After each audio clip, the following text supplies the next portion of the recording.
8টা বেজে গেছে, তাই গুড আফটারনুনই বলবো। সকাল থেকে রুষাকে পৌঁছানো, নিয়ে আসা, তারপরে গতকাল সবজি কাটতে বসেছিলাম। লাল শাকটা রাত্রিবেলা পরিষ্কার করা হয়নি। একবার অরিত্র কিছু নিয়ে এলে ভালো লাগলে না পরের বার বেশি বেশি নিয়ে চলে আসে। 2 আটি লাল শাক ছিল বলে রাত্রিবেলা কালকে আর ইচ্ছা করেনি। 11:30টার পর আমরা শুয়ে পড়েছিলাম। সকালবেলা আবার লাল শাকটা পুরো বাছলাম। এখন শাক ভাজা করতে দিয়ে দিয়েছি, রসুন, কালো জিরে, শুকনো লঙ্কা ফোড়ন দিয়ে। এদিকে মুগ ডাল বসিয়েছি, লাল শাকের ডাঁটাগুলো ছোট ছোট করে কেটে দিয়ে দিয়েছি। ভাত বসিয়ে দিয়েছি দুপুরের জন্য, আর শাক ভাজা চলছে। আর এই যে নিম পাতা নিয়ে এসছে, তাই নিম বেগুন বানাবো। রুষা আবার নিম বেগুন খেতে খুব ভালোবাসে, আর অরিত্র যখনই অরিত্র বাজার করতে এত ভালোবাসে। আমারও বাজার করতে ভালো লাগে, তবে একসাথে এত সবজি নিয়ে এলে না খুব খাটনিও পড়ে, কারণ সবজিগুলোকে পরিষ্কার করে কেটে তারপরে তো রান্না করতে হয়। রান্নার জোগাড় করতেই বেশি সময় লাগে রান্না করার থেকে। তো এই জোগাড়ে এত সময় চলে যায় যে আমার মাঝে মাঝে খুব মাথা গরম হয়ে যায়, কিন্তু কি আর করব, একে আটকানো যায় না। এরকম 3 প্যাকেট নিম পাতা নিয়ে এসছে। নিম বেগুন খাবেন, নিম বেগুন হেলদি তো বটেই, আর আমারও ভালো লাগে, রুষা খুব ভালোবাসে। আজকে আপাতত 1 প্যাকেট বানাবো, আর 2 প্যাকেট থাকবে। এদিকে শাক ভাজা প্রায় হয়েই এসছে। লাল শাকের ডাঁটা দিয়ে ডাল আমি আগে কোনোদিন বানাইনি, আজকে সম্পূর্ণ নতুন ভাবে। গতকাল বাবার সাথে কথা বলছিলাম, বাবা বললো ডালের ডাঁটাটা দিয়ে দাও, দেখি ডালের ডাঁটাটা দিয়ে কেমন লাগে দেখি। আমি খুব একটা ডাঁটা দিয়ে চচ্চড়ি বানিয়েছি, আজকে ইচ্ছা করছিল পোস্ত আর সর্ষে দিয়ে বানাবো, তবে সর্ষে পাউডার আছে বা গোটা সর্ষেও আছে, কিন্তু পোস্তটা একদমই নেই। দেখি অন্য কোনো দিন। আমাদের বাড়িতে তো অরিত্র যখন আনতে শুরু করেছে প্রতি সপ্তাহে পারলে নিয়ে আসে। লাল শাকটা একদম শুকনো করে ভেজে নিচ্ছি, আজকে আবার কাসুন্দি আছে। শাকটা নামিয়ে নিয়ে এবার বেগুন ভাজতে বসিয়ে দিয়েছি। বেগুনটা একটু ভাজা ভাজা করে নিয়ে এইবার নিম পাতাগুলো দিয়ে দিচ্ছি। বেগুনটা ভাজা হতে হতেই তেল ছাড়বে, ওই তেলেই নিম পাতাটা ভাজা হয়ে যাবে। নিম বেগুনটা হয়ে যাওয়ার পর এবার ডালটা ফোড়ন দিয়ে নিচ্ছি। 2 তেজপাতা দিয়ে দিলাম, 2 শুকনো লঙ্কা। শুকনো লঙ্কা আর তেজপাতাটা একটু ব্রাউন করে নেব। হিং দিয়ে দিলাম, গোটা জিরে ফোড়ন দিয়ে দিলাম। ফোড়নগুলো একটু ব্রাউন হয়ে গেলে গ্রেট করে রাখা আদা অ্যাড করে দিলাম। আদাটা একটু ভাজা ভাজা হয়ে গেলে এবার ডাটার সাথে সেদ্ধ করে রাখা মুগ ডাল অ্যাড করে দিলাম। ডাল সেদ্ধর সময় হলুদ অ্যাড করেছিলাম। ডালের বাটি ধোয়া জল দিয়ে দিলাম। স্বাদ অনুযায়ী নুন দিয়ে দিলাম।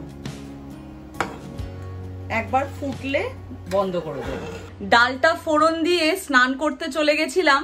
অল্প একটু কাসুন্দি পড়ে আছে, সেটা দিয়ে শাকটা খেয়ে নেব। গতকাল আলু বেগুন দিয়ে ইলিশ মাছের ঝোল বানিয়েছিলাম, সেটাই অল্প আছে।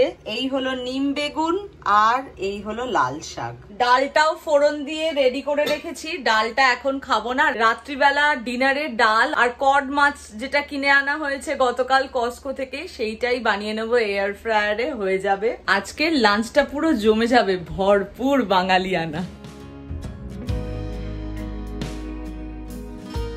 আহারে, চোখটা দেখি, বই দিয়ে চোখটা এমন খোঁচা লেগেছে। চোখে নয়, ওই আর কি এইখানটাতে। ঠিক হয়ে যাবে। নিজে নিজেই বরফ টরফ বার করে বরফ দিয়ে নিয়েছে। এখন আমরা একটু বেরিয়ে পড়েছি। প্রচন্ড গুমোট বাইরের ওয়েদার। এই সময় বিকেলে বাইরে বেরোলে ভালো লাগে, কিন্তু আজকে একই, ওরম একটুও হাওয়া দিচ্ছে না। চাঁদ উঠে গেছে।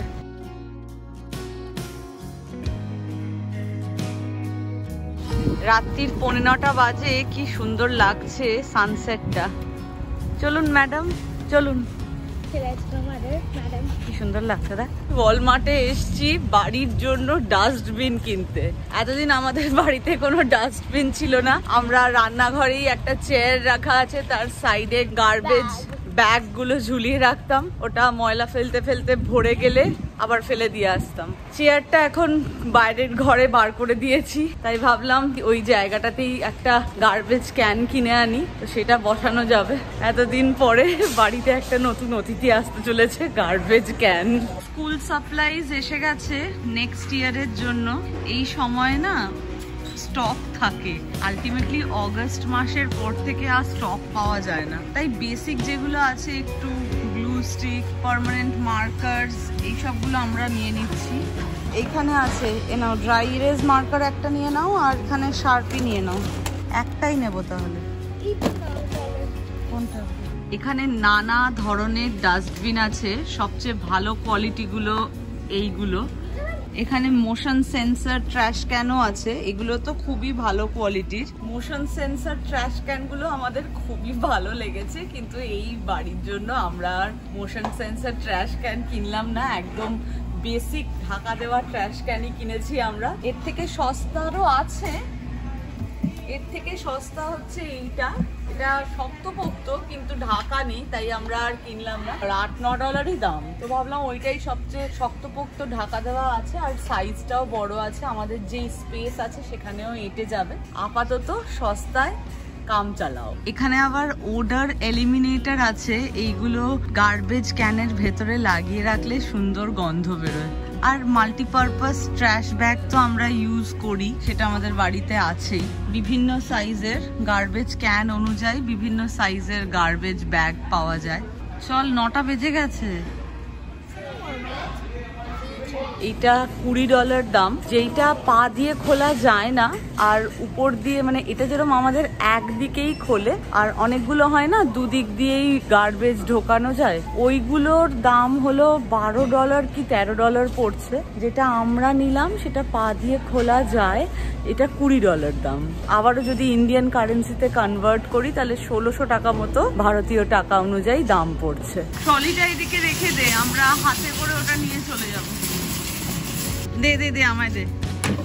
এয়ার ফ্রায়ারে কড মাছ দিয়ে দিয়েছি, টোটাল 13 মিনিট লাগবে। এদিকে ডাস্টবিনও রেডি হয়ে গেছে। ডাল তো দুপুরবেলা করেই রেখেছিলাম, গরম গরম ভাতও রেডি। একেই বলে সুযোগের সদ্ব্যবহার। কালকে অরিত্র একবার বলেছে যে ডালের সাথে আর কিছু না থাকলে এই মাছ ভাজাটা দিয়ে দিলেই হবে, ব্যাস। আজকে দুপুরবেলা তাই জন্য 3টে পদ তো বানিয়েইছি, কিন্তু আর অন্য কিছু বানানোর ইচ্ছাও করছিল না, যেহেতু ইলিশ মাছটা ছিল ভাবলাম যা আছে তা দিয়েই চলে যাবে। বরবটি, মোচা সবই কাটা আছে, এক এক করে কাল পরশু করে করে করব। ফুলকপি আছে, কুমড়ো আছে, অল্প একটু বেগুনও আছে, অল্প অল্প করে বেশ অনেক ধরনেরই সবজি আছে। সোমবার তো প্রায় শেষেরই দিকে, আর কিছুক্ষণের মধ্যেই আমরা ডিনার করে নেব। আপনারা সোমবার কেমন ভাবে কাটালেন অবশ্যই আমাকে জানাবেন। আমরা তো কেমন ভাবে দিনগুলো কাটাচ্ছি আপনারা দেখতেই পারছেন। তো প্রতিবারের মতো আশা করি আজকের ভিডিওটাও আপনাদের ভালো লেগেছে। যদি ভিডিওটা ভালো লেগে থাকে, do like, share, comment and subscribe to simple thinking simple living. আবারও দেখা হবে খুব শিগগিরই একটা নতুন ভিডিওতে। ভালো থাকবেন, সুস্থ থাকবেন। Bye bye, good night.